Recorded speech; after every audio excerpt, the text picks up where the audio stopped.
Hello. So last lecture में हम लोग देख चुके हैं डायमेंशन के बारे में।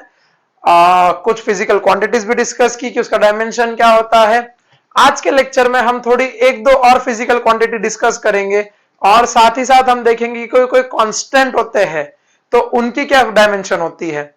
उसके बाद हम पढ़ेंगे principle of homogeneity. So I welcome all of you to Goodwin tutorials. चलिए शुरू करते हैं। तो सबसे पहले तो चार्ज। तो चार्ज की अगर हम बात करें तो चार्ज को हम रिप्रेजेंट करते हैं क्यू से। ये होता है करंट इनटू टाइम। अब अगर आप लोग को याद हो तो मैंने लास्ट लेक्चर में पढ़ाया था कि करंट को हम रिप्रेजेंट करते हैं ए से और टाइम को रिप्रेजेंट करते हैं टी से। तो चार्ज का क्या आ गया, ए टी। अब अगर मेरे को चाहिए इलेक्ट्रिक पोटेंशियल,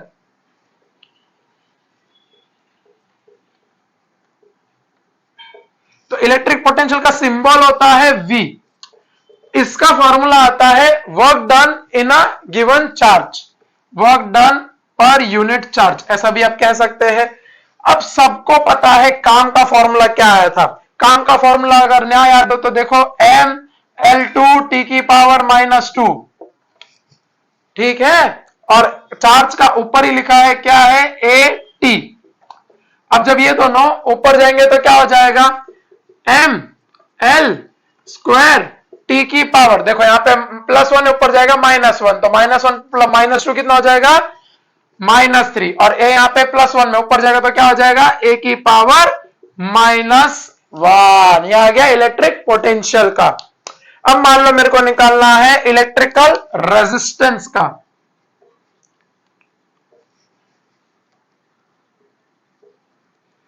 तो इलेक्ट्रिकल रेजिस्टेंस का फॉर्मूला क्या होता है, सबको पता है क्या होता है, बताइए बताइए, V अपॉन I। अब यहां पे V हमने निकाल चुके हैं, देखो ये है V इतना बड़ा सा, m L की पावर 2 t की पावर -3 a की पावर -1। और भैया करंट तो पता है हमें किस में रिप्रेजेंट करते हैं, A में। तो अब जब ये A ऊपर जाएगा, नीचे प्लस में है, ऊपर जाएगा तो किस में हो जाएगा, ये माइनस में हो जाएगा। तो -1 कितना हो जाएगा, -2। तो आंसर क्या आएगा, सबको पता है L2 t की पावर -3 a की पावर -2। यह आ गया किसका, इलेक्ट्रिकल रेजिस्टेंस का। अगर मेरे को कैपेसिटेंस का चाहिए तो इलेक्ट्रिकल कैपेसिटेंस, वो क्या होता है, इलेक्ट्रिकल कैपेसिटेंस वो होता है charge per unit potential, Q बटे V। अब Q का फॉर्मूला, Q किधर है ढूंढो, यहां पे हम पढ़ चुके हैं, क्या होता है A T।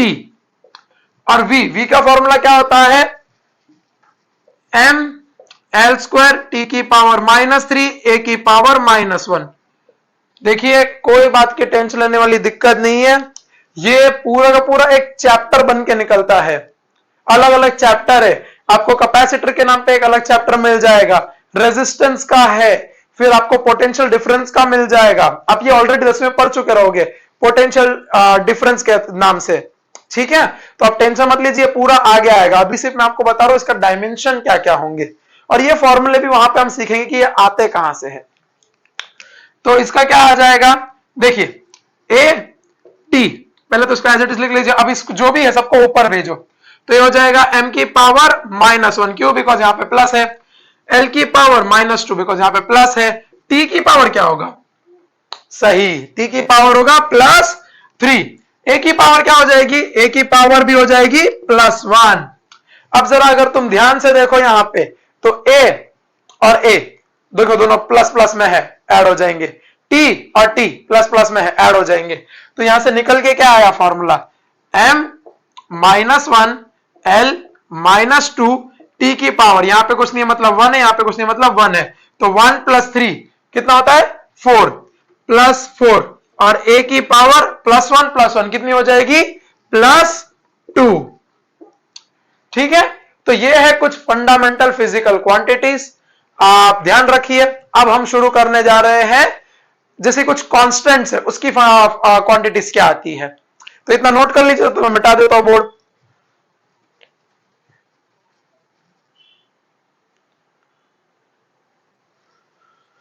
लिया नोट?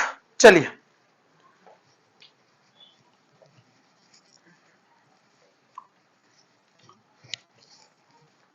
अब जैसे कांस्टेंट की अगर मैं बात करूं तो आपने अभी 10वीं से अभी पास आउट हुए हो तो आपने सबने पढ़ा रहेगा साइंस 1 का पहला चैप्टर धरती माता, आई मीन टू से ग्रेविटेशन, सबने पढ़ा रहेगा। तो उसमें एक कांस्टेंट का जिक्र होता है, क्या नाम है कांस्टेंट का, बता सकते हो? Capital G.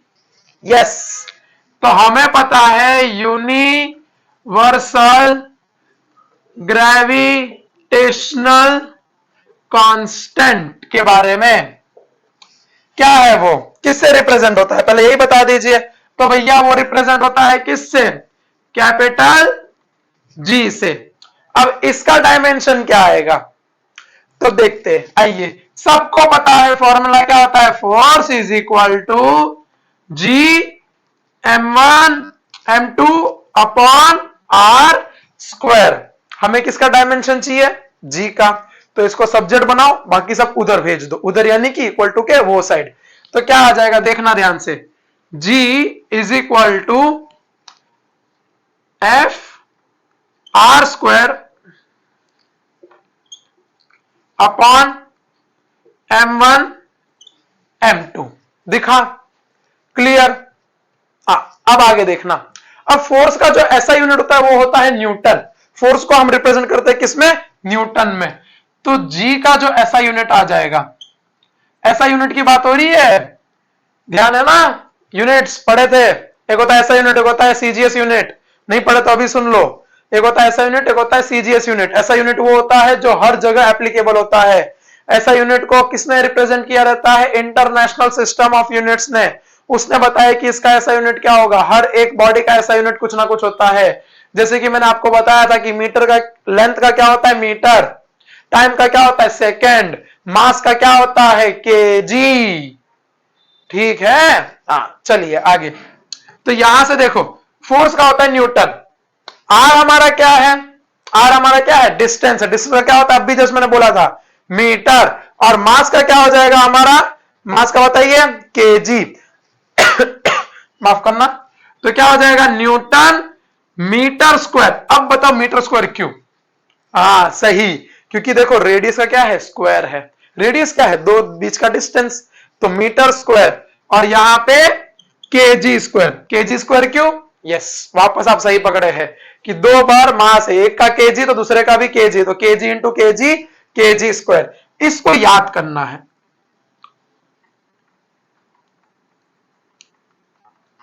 इसको क्या कर लेना है? याद कर लेना है। अब इसका ऐसा यूनिट क्या आता है? इसका टू से ऐसा यूनिट तो आ गया डायमेंशन। डायमेंशन क्या आता है इसका? डायमेंशन आता है, फोर्स का हमें पता है M L T minus two. R का क्या हो जाएगा? आर का बताइए, एल की पावर 2। और मास का क्या हो जाएगा? एम की पावर 2। अब जब ये ऊपर जाएगा तो देखिए क्या बन जाएगा? एम एल, अब देखो ये एल इंटू एल स्क्वायर कितना हो जाएगा? एल क्यूब, टी की पावर -2। और एम स्क्वायर का क्या हो जाएगा? एम की पावर -2। -2 + 1 दोनों क्या होंगे? तो यहां से आंसर क्या आ जाएगा? एम -1 एल की पावर 3 टी की पावर -2। ये आ गया डायमेंशन किसका? यूनिवर्सल ग्रेविटेशनल कांस्टेंट का। पल्ले पड़ा? श्योर। चलिए आगे बढ़ते हैं।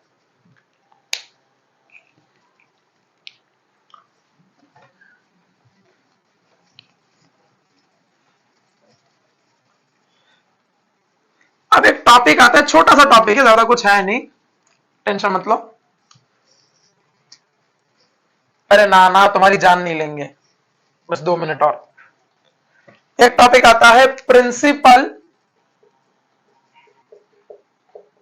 Of homogeneity. क्या कहता है ये हमसे प्रिंसिपल? स्पेलिंग में गड़बड़ हो सकती है होमोजेनिटी की, लेकिन ठीक है, मैं समझता हूं आप समझदार हो, आप समझा लोगे। प्रिंसिपल ऑफ होमोजेनिटी हमसे ये कहता है कि मान लो कि जैसे कि मान लो मेरे पास है लेंथ 2 मीटर और मेरे पास है टाइम 3 सेकेंड, दोनों को ऐड करो। आप वो सवाल, जाहिर सी बात है सवाल आना चाहिए, क्या बोल रहे हो भाई आप, कुछ भी क्या पढ़ा रहे हो।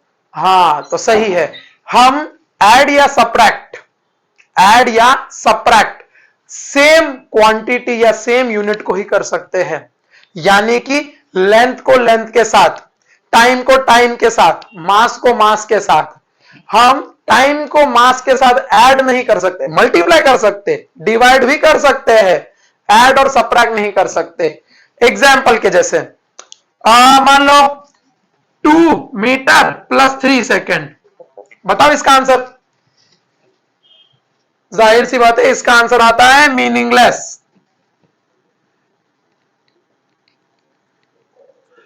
क्या आंसर आता है? मीनिंगलेस। भैया मीटर को तुम सेकंड से कैसे जोड़ सकते हो?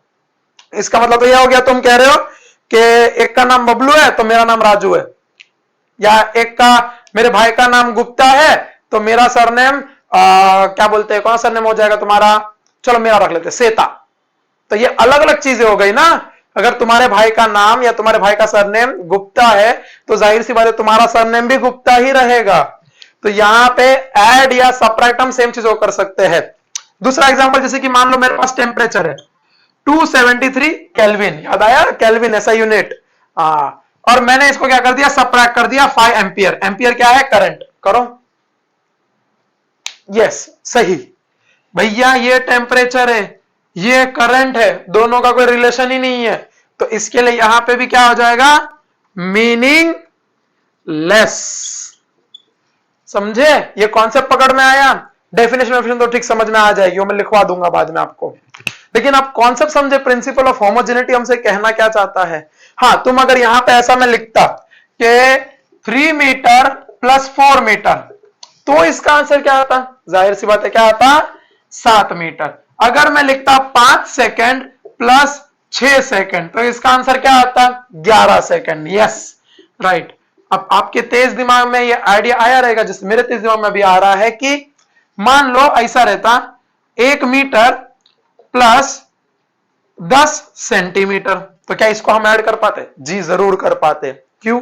इन दोनों में से किसी एक को क्या कर दो, एक यूनिट में कन्वर्ट कर दो। अब बचपन से हमें पढ़ाया जाए 1 मीटर कितना होता है, बोलो बोलो फटाफट बोलो, 100 सेंटीमीटर। तो क्या हो जाएगा ये 100 centimetre plus 10 centimetre, unit same हो गए, ऐड करो कितना आ जाएगा इसका आंसर, 110 सेंटीमीटर। गया? श्योर? बढ़िया। अब इसका डेफिनेशन मेरे को मैं लिखवा देता हूं, आप भी लिख लीजिए क्या कहता है इसका definition.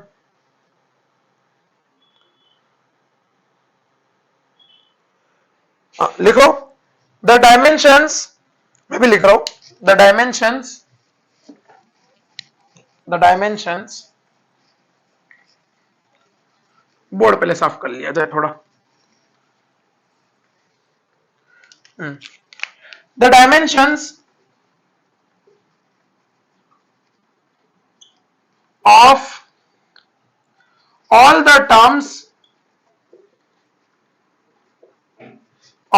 the terms in an equation must be identical.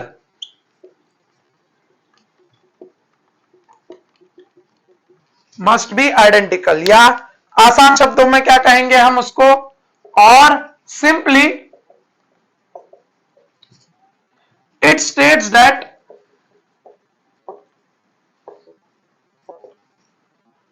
we add or subtract similar physical quantity। ठीक है, जो एग्जांपल दिया था वो लिख लेना कि पहला, you cannot add meter to second, या फिर you cannot add metre distance लिख लो, मोर प्रिसाइज, जैसे कि 3 मीटर प्लस 4 सेकेंड। अगला, you cannot subtract current from temperature,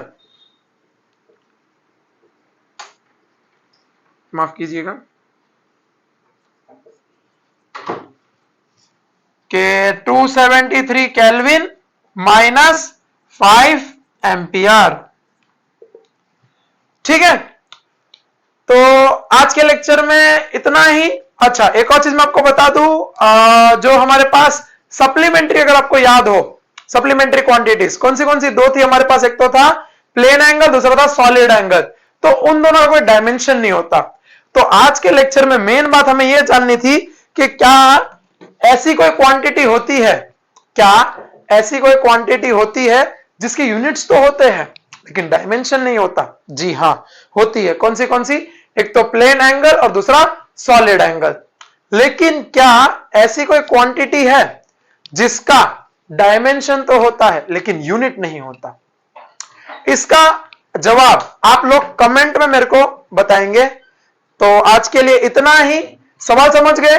सबसे पहले तो क्या मैंने बोला कि ऐसी कोई क्वांटिटी होती है जिसका यूनिट तो है लेकिन डायमेंशन नहीं है। यस, एग्जिस्ट करती है। कौन सी? हमारी सप्लीमेंट्री फिजिकल क्वांटिटी।